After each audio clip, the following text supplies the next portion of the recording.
ओम शांति।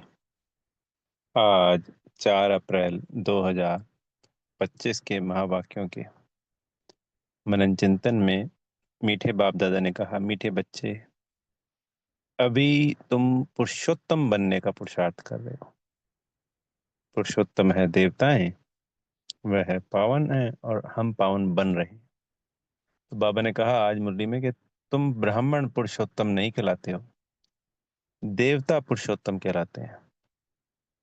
पुरुष अर्थात आत्मा, उत्तम आत्मा, पावन आत्मा, सर्वोत्तम आत्मा, ऊंच से ऊंच अवस्था जो होती है, सतो प्रधान आत्मा। तो वो हम इस संगम युग पे बाबा की श्रीमत से, बाबा की याद से आत्मा पावन बन रही है, पुरुषोत्तम। जैसे भक्ति में कहा जाता है ना, पुरुषोत्तम श्री राम। और जब हमारे को डिग्री मिलती है तो सर्वगुण संपन्न, 16 कला संपूर्ण, संपूर्ण निर्विकारी, मर्यादा पुरुषोत्तम, अहिंसा परम, देवी देवता धर्म। तो कितना सुंदर पुरुषोत्तम संगम युग है। बाबा भी मिलता है, हम पावन भी बनते हैं और सतयुग की रजाई भी मिलती है। बाबा ने मुरली में ये भी कहा कि तुमको बाप से वर्षा मिलता है। बाबा हमारा बाप भी है और दादा भी है। हम ब्रह्मा कुमार, ब्रह्मा कुमारियां ब्रह्मा की संतान है। बाबा ने ब्रह्मा को अडॉप्ट किया, उसका नाम ब्रह्मा रखा। हम उनकी संतान हुए तो हम पूरी फैमिली हैं, ईश्वरीय संतान, ईश्वरीय फैमिली। कभी सोचा कि हम ईश्वरीय फैमिली का हिस्सा होंगे? जब तक भक्ति कर रहे थे बाबा के बच्चे नहीं बने थे, कल्पना मात्र में भी नहीं था, ऐसा स्वप्न में भी नहीं था। कितना अद्भुत है ये पुरुषोत्तम संगम युग। ये है ड्रामा। ये ड्रामा उसी क्षण कल्याणकारी बन गया जिस वक्त हम बाबा के बच्चे बने। इसके बाद ये जो उठा पुटक कभी होती है या कुछ भी होता है, ये भी कल्याणकारी है। इसके लिए हमें ज्यादा मनन चिंतन नहीं करना चाहिए, दिल शिकस्त नहीं होना चाहिए। सबको पता है पावन बनना ही बनना है। जो हर कल कल प्राप्तियां की हैं वो प्राप्तियां होनी ही होनी है, सब कुछ निश्चित है।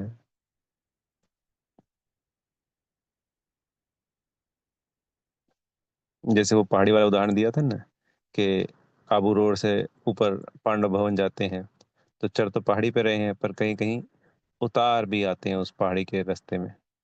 तो ये नहीं है कि हम उस वक्त नीचे जा रहे हैं, जा तो ऊपर ही रहे हैं। कितना सुंदर समझानी दी है बाबा ने।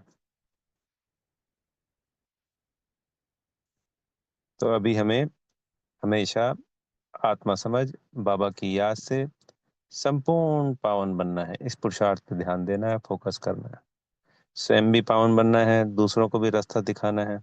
और जिस हिसाब से भी मेहनत, जिस हिसाब से सहयोग हो सके आत्माओं को, दूसरी आत्माओं को जितना हो सके वो सहयोग भी देना है, मनसा वाचा कर्मणा। फिर बाबा ने कहा कि तुम बच्चों को शरण क्यों दिया? आज बाबा ने कहा तो तुम सब रिफ्यूज के डब्बे में पड़े हुए हो। तो ये संसार एक किचड़ा है, दलदल है, जिसमें से बाबा आकर हमको निकालते हैं। तो कहते हैं हम सब पूरे सिर तक उसके अंदर दबे हुए हैं। एक छोटी बाहर होती है जिससे खींच कर बाबा हमको बाहर निकाल लेते हैं। तो जितना हम पावन बनेंगे, बाबा को याद करेंगे, उतनी हम बाबा की मदद कर रहे हैं। ये पुरुषोत्तम संगम युग स्वयं की मदद करना अर्थात पूरे विश्व की, बेहद की मदद करना, बाबा की मदद करना। ये जो पहाड़ बाबा ने उठाया हुआ है पूरी दुनिया का, इस पहाड़ में जो उंगली लगाने का कार्य है वो हम सब बच्चों को करना है। तो आज बाबा ने ये नया शब्द कहा, बोला तुम रिफ्यूजी भी हो। तो रिफ्यूजी को क्या किया जाता है? जैसे दूसरे एक देश से दूसरे देश पे चले गए तो वो उनको शरण देते हैं। तो हम किसकी शरण में आए? बाबा की शरण में आए। बाबा ने हमें अडॉप्ट किया, शरण दी, पतित से पावन बन रहे हैं। इस दुनिया में रहते हुए भी हम इस दुनिया के नहीं हैं। कितनी वंडरफुल बात है। ये जो गुप्त है ये बहुत वंडरफुल है, कि इस दुनिया में भी हैं और इस दुनिया के नहीं भी हैं फिर भी। बाबा को याद कर रहे हैं गुप्त रीति, किसी को कुछ भी नहीं पता कि कौन कितना अच्छा पुरुषार्थ कर रहा है, कौन सिंपल साधारण दिख रहा है और अंत में महारथी निकल के आएगा।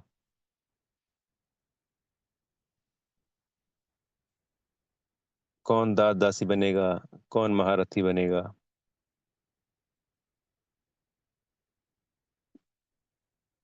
तो हमें बाबा की याद से इस किचड़े से निकल गुल गुल बनना है। बाबा हमको फूल बना रहे हैं।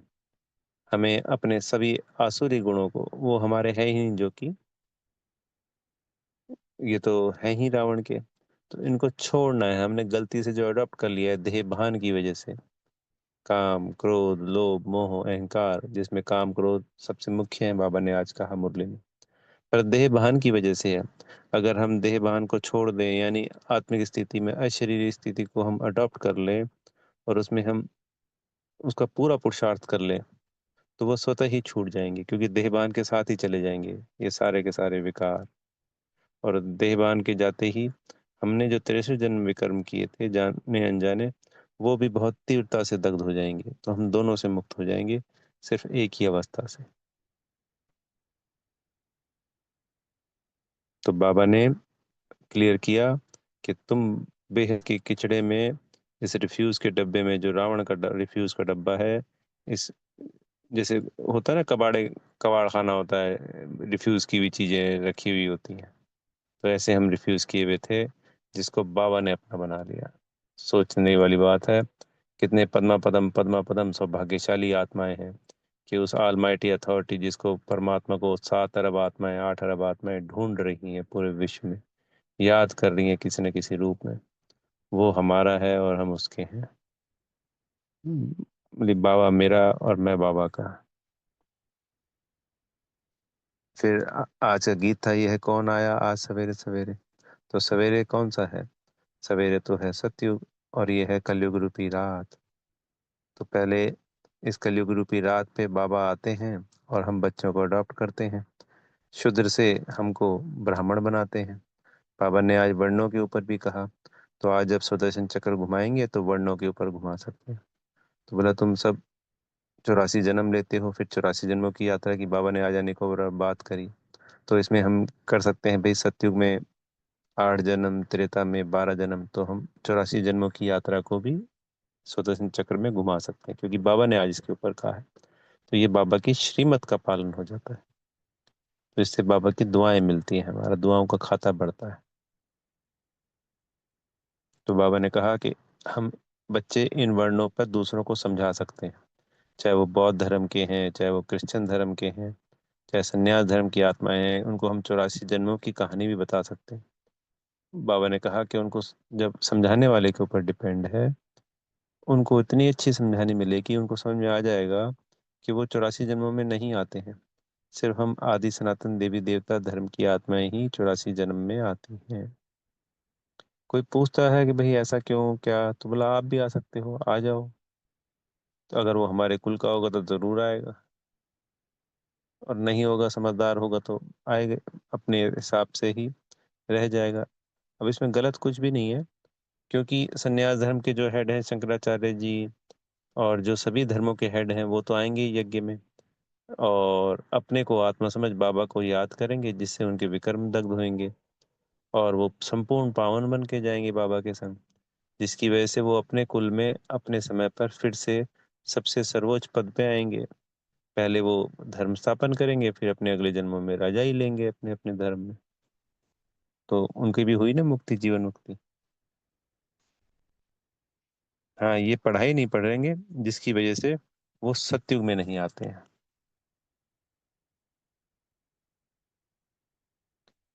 पर हमारा फर्ज है, बाबा ने कहा है, तो आज हम किसी को भी अगर समझानी देते हैं, तो हमें 84 जन्मों की यात्रा की समझानी देनी है, और वर्णों के ऊपर समझाना है कि बाबा ने हमें शूद्र से ब्राह्मण बना लिया, अडॉप्ट कर लिया। ये हमें पढ़ाई पढ़ाई है। अब हम बाबा की याद से संपूर्ण पावन बनकर फिर देवता बनेंगे। देवता सो क्षत्रिय, सो वैश्य, सो शूद्र, सो फिर ब्राह्मण। तो ऐसे ये चक्र घूमता है। अगर 84 लाख होगा तो उसका कोई हिसाब बता ही नहीं सकता। बाबा ने बिल्कुल क्लियर करके हमें 84 जन्मों की पूरी पूरी यात्रा बताई है। ये कौन बता सकता है? ये सर्वशक्तिमान ऑलमाइटी अथॉरिटी स्वयं परमात्मा ही तो बता सकता है, इतनी अच्छी एक्यूरेट। कोई सन्यासी थोड़ी बता सकता है। तो कोई भी धर्म वाला हो, सभी को, हमें ये बाबा का बेसिक ज्ञान, पहले आत्मा और परमात्मा का, अगर वो इंटरेस्ट दिखाता है तो फिर हमें बाकी के पॉइंटों पे भी प्रकाश डालना है। और फिर उसके पास के जो भी सेंटर का एड्रेस है वो ज़रूर बताना है, ताकि वो पूरा का पूरा ज्ञान ले सके। बाबा ने कहा, आज एग्जाम्पल दिया था कि एक कचड़े के डब्बे में एक छोटी सी बच्ची थी, ब्रह्मा बाबा का होगा टाइम की कोई बात। तो उसको मान लो किसी माँ बाप ने अडॉप्ट कर लिया, तो वो उन्हीं को मम्मी और पापा कहेगी और उन्हीं से वर्षा मिलेगा। ऐसे ही हम इस रावण रूपी कचड़े के डब्बे में संसार में हैं। बाबा आते हैं, हमको अडॉप्ट करते हैं। बाबा हमारा बाप भी है और दादा दादा भी है। हमें बाप की याद से पूरा पूरा वर्षा लेना है, सुख शांति प्रेम आनंद खुशी का, सतयुग का 21 जन्मों का।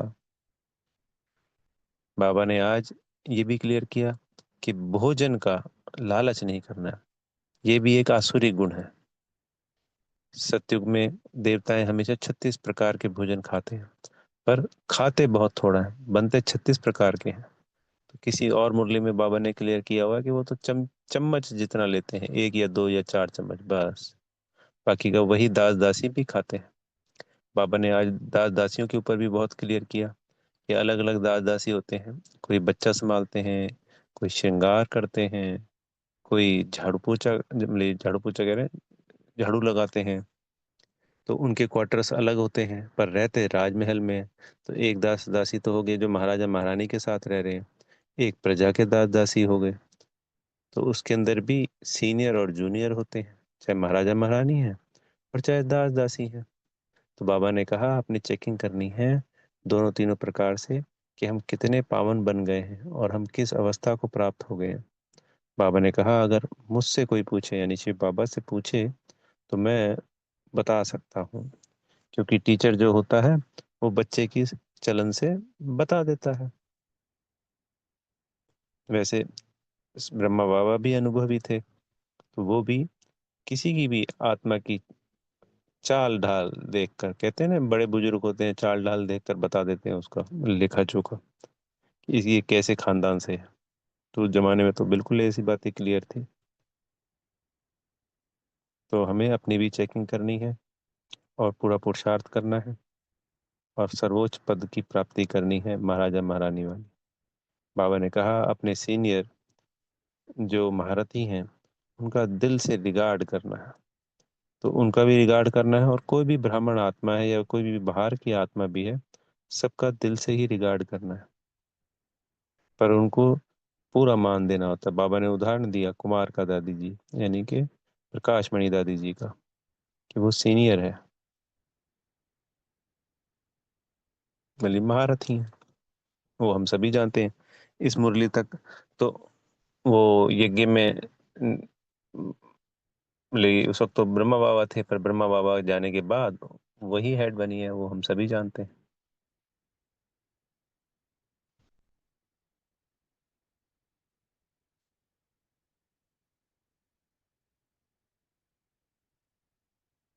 तो हमें पूरा अटेंशन देकर सर्वोच्च पद की प्राप्ति करनी है। जैसे बच्चे संतुष्ट हो जाते हैं कि कोई ना कोई पद तो मिलेगा, पर इसमें संतुष्ट नहीं रहना है।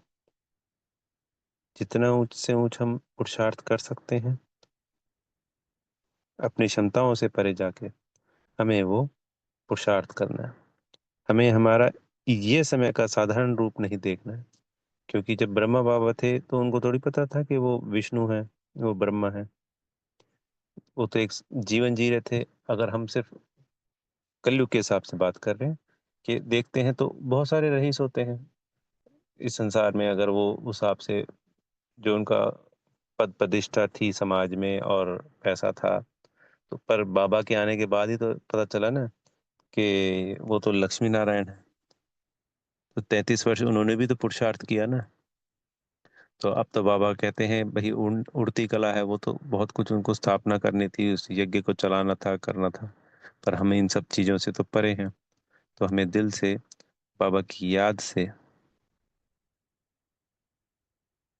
ज्ञान योग धारणा सेवा में पास विद ऑनर होना है। बाबा ने जैसे कल की मुरली में कहा था कि स्थूल सेवाएं भी करनी होती हैं, तो चाहे वो भंडारी की सेवाएं हैं यज्ञ की, चाहे और कोई स्थूल सेवा है, और चाहे किसी को ज्ञान सुनाने की स्थूल सेवा है। इन स्थूल सेवाओं के भी मार्क्स जमा होते हैं, क्योंकि इससे दूसरों को सुख मिलता है। आज भी बाबा ने कहा कि भंडारी में भोग बनता है, तो उससे अनेक आत्माओं को कल्याण होता है, क्योंकि वो फिर बाबा की याद से जुड़ते हैं। अगर बाबा की याद में बनाया होगा, साइलेंस में बनाया हुआ होगा भोग, तो उससे अनेकों अनेक आत्माओं का जुड़ाव होता है बाबा के संग, बाबा की याद से। तो ये भी एक सेवा है। तो माताएं बहनें सदा बाबा की याद में ही भोग बनाएं। फिर आज बाबा ने हमें वरदान दिया, बीती हुई बातों को रहमदिल बन समाने वाले शुभ चिंतक भव। तो अगर कोई किसी की बीती हुई बात बताता है, कोई कमजोरी बताता है, तो उसको शुभ भावना देके किनारा कर लो। तो जो आत्मा हमें सुना रही है, उसको भी आत्मिक स्थिति में स्थित होके उसको भी शक्तियां दो, और जिस आत्मा के प्रति सुना रही है रॉन्ग बात, उसको भी शक्तियां दो। इससे जो सामने वाली आत्मा है उसका संस्कार भी परिवर्तन होगा।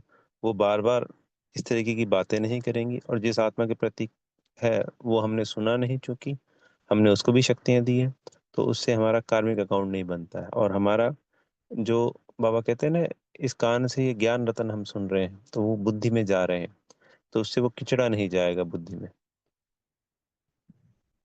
वरना हम अगर सुनते हैं और उसके बाद हमने उसका और वर्णन करती है, तो बाबा ने कहा वर्णन भी नहीं करना है, ये सुनने सुनाने वाली माला नहीं बनानी है, इस बात पे भी फोकस करना है। तो इसको सुना अनसुना करना है। वो एक दो बार आत्मा सुना सकती है, पर जब हम बार बार ऐसा करेंगे बाबा की श्रीमत का पालन, तो वो आत्मा आपे ही सुनाना बंद कर देगी। तो जो बातें हमें पता भी हैं मान लीजिए, तो उनको अपने अंदर समा लेना है, उसका कहीं वर्णन नहीं करना है कभी भी। और सभी आत्माओं की कमजोरी पे फोकस ना करके उनको शक्तियों से भरपूर करना, उसमें उनका भी कल्याण है और हमारा भी कल्याण समाया हुआ है। स्लोगन में बताया, बाबा ने कहा कि संतुष्ट मणि बनेंगे तभी प्रभु के प्रिय, लोकप्रिय और स्वयं प्रिय बनेंगे। तो संतुष्टता का गुण हमें धारण करना है बाबा से पूर्ण रूप से, तभी बाबा के प्रिय, प्रभु प्रिय, और सभी लोग हों, यानी चाहे वो लौकिक परिवार है, चाहे वो अलौकिक ब्राह्मण परिवार है, उनका प्रिय और स्वयं का प्रिय बन पाएंगे। फिर अव्यक्त रूप में कंबाइंड रूप की स्मृति से सदा विजयी बनो में। तो शिव शक्ति का जैसे बाबा ने उदाहरण दिया था, कल कहा था कि भाई कर्म करते हुए योग में रहना है, याद में रहना है। तो आज उसी को बाबा ने अलग बताया कि कर्म योगी जीवन, अर्थात कर्म योग के बिना नहीं, यानी जो भी हम कर्म कर रहे हैं वो याद के बिना नहीं होना चाहिए, और याद कर्म के बिना नहीं होनी चाहिए। यानी जो भी हम कर्म कर रहे हैं वो सदा याद में रहते हुए कर्म करना है, और सदा याद में रहते हुए सदा कर्म करना है। तो दोनों चीजें एक दूसरे की पूरक है। जैसे शरीर और आत्मा, ये दोनों एक दूसरे से अलग नहीं रह सकते हैं।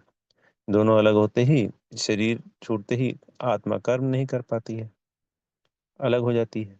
तो इसी प्रकार से सदा कर्म तो करना है हमको, क्योंकि हमें प्रवृत्ति मार्ग में रहना है, पर बाबा की याद में कर्म करने हैं, या बाबा की याद में रहते हुए सभी कर्म करने हैं।